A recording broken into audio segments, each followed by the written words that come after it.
Iran's Minister for Road and Urban Development, Abbas Akhoundi, who is heading a 22-member delegation from both public and private sectors, reached Karachi on second day of a 3-day tour of Pakistan.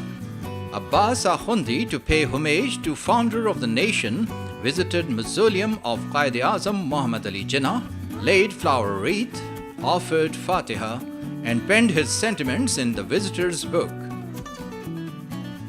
Abbas Akhoundi reiterated that Pak-Iran bilateral relationship that has historical roots would be sustainable forever. Commenting on the present trip, he said that Iran wanted to develop this rapport in different areas.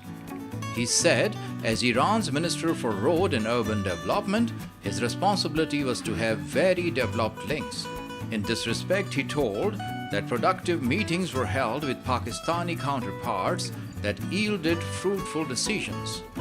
He said that Iran was gladly facilitating all that was required to establish links between Karachi and Chabahar and the ports of Iran. Minister said that a committee would see how to execute the proposal about connecting Gwadar to Chabahar via rail.